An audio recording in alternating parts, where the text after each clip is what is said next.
Mereka pun menerapkan Petrus, penembak misterius. Hasilnya, tidak sedikit para preman ini jasadnya ditemukan di pinggir jalan dengan peluru yang sudah tembus di tubuh. Karena penembaknya tidak diketahui, maka peristiwa ini dinamakan Petrus, penembak misterius.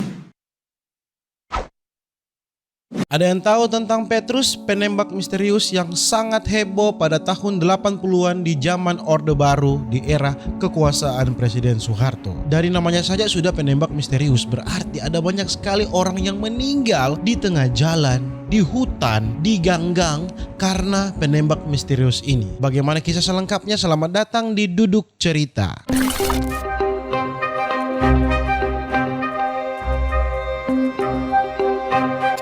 Petrus, penembak misterius, kisah sejarah yang satu ini memang menimbulkan banyak pro dan kontra di masyarakat Indonesia pada tahun 80-an. Di masa Orde Baru ada dua masa yang sangat mencekam. Pertama, masa di mana pemerintah setempat pada waktu itu zaman Soeharto membersihkan Indonesia dari unsur-unsur komunis. Yang kedua, saat pemerintah menjalankan operasi Petrus, penembak misterius. Saya nggak bisa mengungkapkan bagaimana cerita mereka, permohonan mereka yang sedemikian rupa menyayat. Anda tahu ternyata karung itu isinya ada manusia yang disebut gali atau preman yang akan diskusi. Benar-benar diturunkan ke jalan.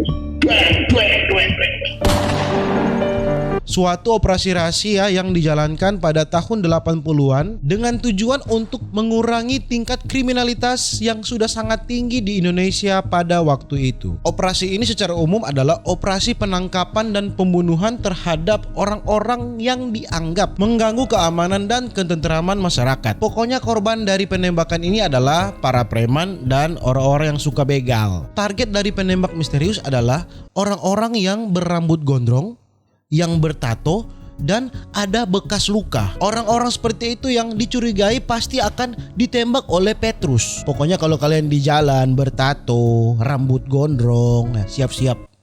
Hidup Anda tidak akan lama pada zaman itu. Pasti ada penembak misterius yang akan menembak kalian. Pada saat itu, mengidentifikasi orang secara fisik dianggap adalah cara yang paling mudah. Misalnya gambar-gambar tertentu menjadi simbol dari suatu geng. Biasanya kan pada zaman dulu tingkat kriminalitas itu dipengaruhi oleh geng-geng. Geng-geng ini pasti ada lambangnya sendiri atau tato-tato mereka sendiri. Zaman dulu kalau kalian anggota geng, pasti kalian ada suatu lambang yang menandai bahwa kalian itu adalah anggota geng tersebut. Seperti contohnya misalnya kalau ada tato kalajengking di sini, tato ular, tato macan, ya kan? Pada waktu itu kalau Petrus melihat ada tanda di tubuh kalian, sudah pasti kalian itu menjadi target. Beda ya kalau sekarang kan orang bertato itu sudah banyak, cewek, cowok, ada yang kecil, ada lumba-lumba, ada bintang-bintang di sini, ya kan? Tato sudah menjadi seni kalau di era sekarang ini. Beda kalau dulu itu orang yang gondrong bertato dianggap kriminalitas. Agar paham tentang Petrus ini, kita bahas dulu tentang mindset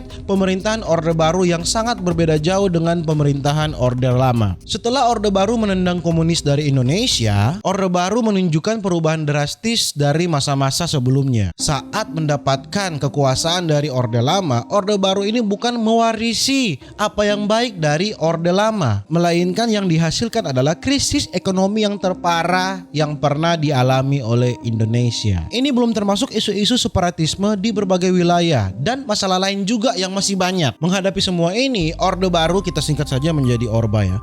Menghadapi semua ini, Orba berusaha untuk menciptakan stabilitas dan kesejahteraan buat masyarakat. Dua hal ini menjadi prioritas utama bagi pemerintah pada saat itu. Jadi pemerintah pada saat itu berusaha untuk menimbulkan stabilitas walaupun mengorbankan individual, yang penting stabilitas di negara ini terjamin. Tapi memang terlepas dari keburukannya, Orde Baru memang menciptakan stabilitas yang mereka inginkan. Berbagai jumlah pembangunan meningkatkan jumlah pendatang ke kota-kota besar untuk mencari penghidupan atau nafkah di sana. Namun sayangnya karena semakin banyak orang yang datang ke kota-kota besar, pasti kan ada yang tidak beruntung, ya kan? Tidak semua kan mendapatkan pekerjaan. Orang-orang yang kurang beruntung ini mereka pun mencari cara lain untuk mencari uang, ya kan? Apalagi kalau bukan menjadi preman? Jadi di tahun 80-an, kriminalitas seperti perampokan, pembunuhan, pemerkosaan, penganiayaan, semua kriminalitas itu mulai meningkat drastis di Pulau Jawa, terutama di Jakarta. Nah, untuk mencegah semakin meningkatnya kejahatan yang tinggi ini di Pulau Jawa dan Jakarta,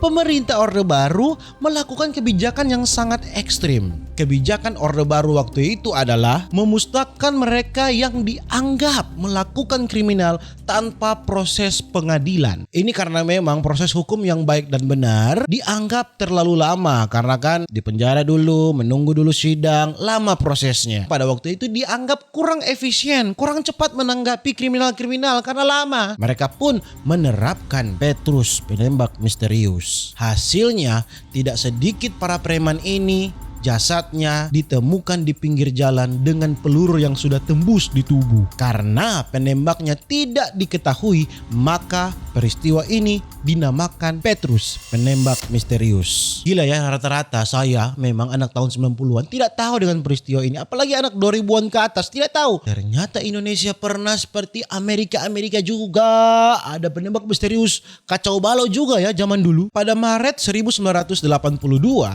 dalam suatu rapat, Presiden Soeharto meminta kepada ABRI dan Polri untuk mengambil langkah efektif dalam menekan angka kriminal yang lagi parah-parahnya. Dalam pidatonya, Presiden Soeharto kembali mengulang permintaannya tersebut. Permintaannya ini pun diputuskan dalam sebuah rapat yang terjadi di Januari 1983 yang lalu diikuti oleh kepolisian serta ABRI di masing-masing provinsi. Peristiwa Petrus dimulai saat Letkol M. Hasbi dari Kodim Yogyakarta memulai operasi Petrus ini pada bulan Maret 1983.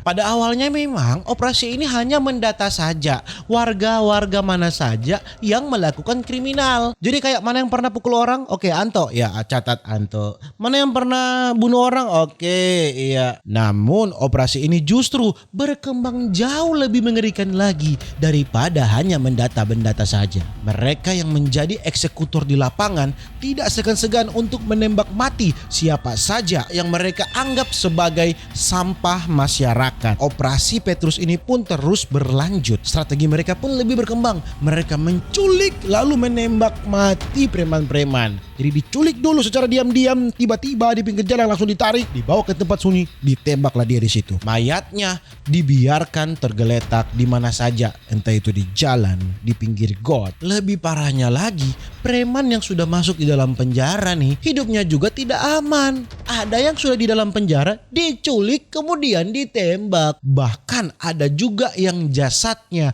dimasukkan ke dalam karung. Mulai banyak masyarakat menemukan jasad-jasad yang entah dari mana ini sudah mati, sudah dibunuh, dan media-media pun sudah mengangkat berita ini. Semua jasad-jasad yang telah dibunuh ini fisiknya sama, bertato, gondrong, dan ada bekas luka, entah itu di kaki, di muka, di tangan, semuanya bertato, gondrong, dan ada bekas luka. Dalam sejarah memang preman dan penguasa sebenarnya tidak terlalu bertentangan. Bahkan ada yang bilang kalau penguasa itu adalah preman yang legal. Seringkali para penguasa ini menggunakan jasa preman untuk permainan politik. Salah satunya adalah Kisah Bati Mulyono yang merupakan pentolan preman dan ketua Yayasan Fajar Menyingsing. Organisasi ini di-backing oleh Gubernur Jawa Tengah pada waktu itu. Bukan cuma di-backing oleh gubernur, ada juga ketua DPRD dan ada juga pengusaha Sutikno Joyo. Dengan backingan para penguasa dan para pengusaha yang ada di daerah Jawa Tengah, Bati ini menjalankan bisnis di dalam organisasinya. Status Bati yang memang banyak backingan dan ketua